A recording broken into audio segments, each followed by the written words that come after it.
अगर घर में संपदा लक्ष्मी नहीं आ रही हो, व्यापार व्यवसाय नहीं चल रहा हो, नौकरी सर्विस नहीं मिल रही हो, बहुत तकलीफ हो। ओम नमः शिवाय। दोस्तों, हर हर महादेव शिव भक्ति ज्ञान चैनल में आपका स्वागत है। कैसे हैं आप? आपके स्वस्थ जीवन की मंगल कामना करते हुए आज बात करते हैं प्रदीप मिश्रा जी के मुखारबिंद से सरल व अचूक उपाय। आप सबको फिर निवेदन करेंगे, रोग, बीमारी, तकलीफ, कष्ट या फिर कहीं रुपया पैसा अटक गया हो, नहीं निकल रहा हो, किसी व्यक्ति से कोई काम करवाना है, वो काम नहीं कर रहा, कोई फाइल आगे नहीं बढ़ रही है, कोई कार्य अटक रहा है, तो एक जल के पात्र में जल भरकर 5 बेलपत्री शिव जी को समर्पित कर कुंदकेश्वर महादेव का नाम लेकर एक सफेद पुष्प बेलपत्री के ऊपर जो शिव जी को चढ़ाई है उस पर समर्पित कर जल जो लेकर गए हो, अपनी उस कामना को कर कि मेरा ये कार्य अटक रहा है, ये कार्य नहीं हो रहा, कुंदकेश्वर महादेव का नाम लेकर धीरे धीरे जल की धार चढ़ाइए। और एक बात हमेशा याद रखना, फिर निवेदन कर रहे हैं, अच्छे से समझ लेना, शंकर जी पर जब जल चढ़ता है, शिव जी का जब अभिषेक होता है, शंकर जी पर जब जल चढ़ाया जाता है, दूध चढ़ाओ, जल चढ़ाओ, कुछ भी चढ़ाओ, पर एक बात का स्मरण अपने जीवन में होना कि इतने ऊपर से मत चढ़ाना कि जल चढ़े और छींटे आपके ऊपर। बहुत ध्यान दीजिएगा। यहाँ तक वर्णन करा गया है कि शंकर जी का जल चढ़ा हुआ जहां से बहकर जाता है ना, उसको लांगा तक नहीं जाता। यहाँ लांगते हैं क्या? नहीं ना, परिक्रमा भी करेंगे तो वहीं से लौट कर वापिस कर गए। शिव जी का जहां से जल बहकर जा रहा हो, चढ़ा हुआ जल जहां से बहकर जा रहा हो, उसको लांगा तक नहीं जाता। बहुत ध्यान देना महाराज, भगवान को कभी भी कोई भी सामग्री, जैसे भगवान के मंदिर में अगर फूल चढ़ाने जा रहे हो, भगवान के मंदिर में अगर पुष्प समर्पित करने जा रहे हो, तो फूल का मुख अपनी ओर नहीं होना चाहिए। फूल का मुख कहां पर होना चाहिए? जम के बोलो जरा, भगवान की ओर। पर ईमानदारी से बोलना, आप मंदिर में भगवान के, आपके घर में भी फूल चढ़ाती होगी, आप अपने घर में भी भगवान को फूल चढ़ाती होगी, आप अपने मंदिर में फूल चढ़ाती होगी, ईमानदारी से बोलो, आपके फूल का मुख कहां रखती हो? बोलो बोलो जरा, जम के कहां रखती हो? आपकी हो। भगवान को तो डंडी चुभने के लिए दे देती है, चुभती रहे। कुंदकेश्वर महादेव को सबसे ज्यादा कोई चीज चढ़ती है तो सफेद पुष्प चढ़ता है। कौन सा पुष्प चढ़ता है?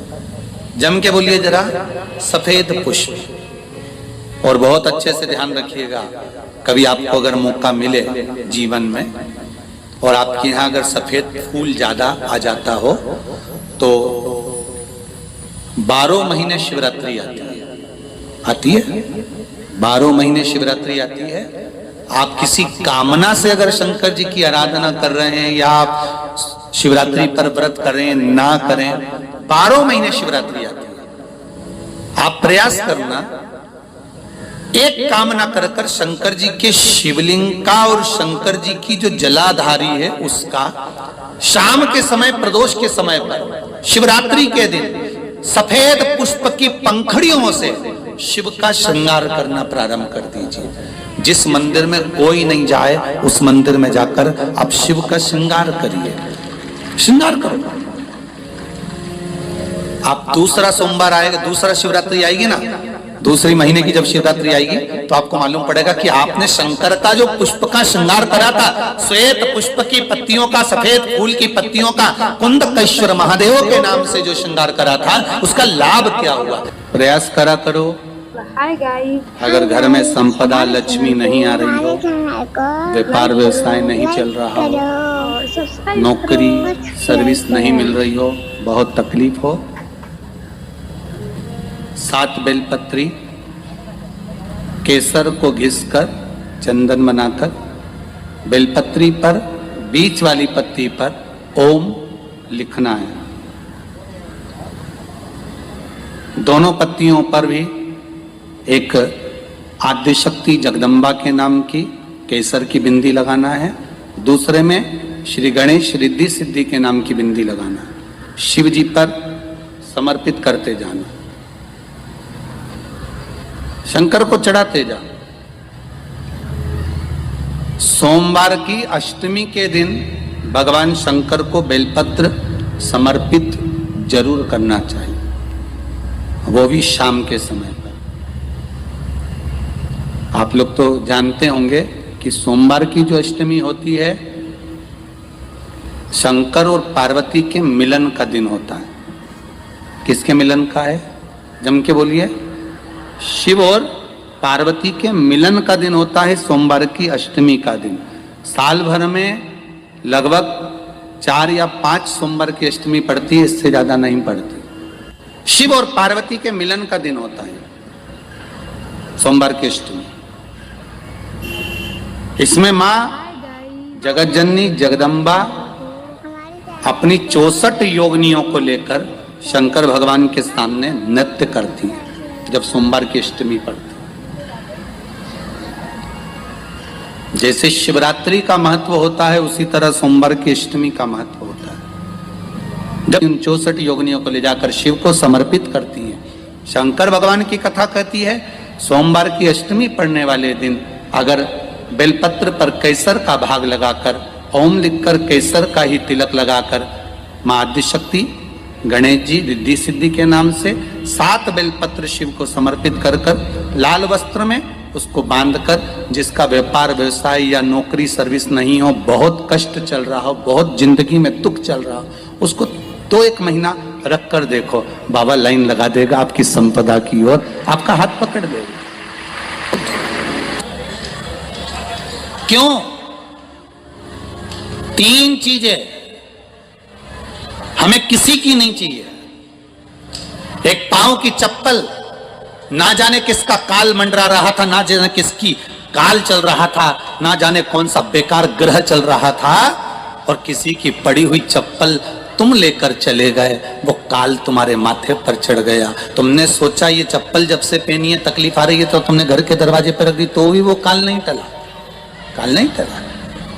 कई लोग कहते हैं हमारी चप्पल चली गई तो हम क्या करें, इसलिए हम दूसरे की ले गए। हम क्या करें उसमें? ले जाओ, मना नहीं है, आपका मन पड़े आप तो पूरे मोहल्ले की ले जाओ। कथा जब पूरी हो जाए ना तो ये ग्राउंड में बहुत सारी चप्पल पड़ी मिलेगी, तुमको देखना हो, ढेर सारी, तुम्हारी मर्जी पड़े तुम बोरा लाओ ने भर के ले जाओ। और एक मांग का टीका किसी का नहीं चाहिए।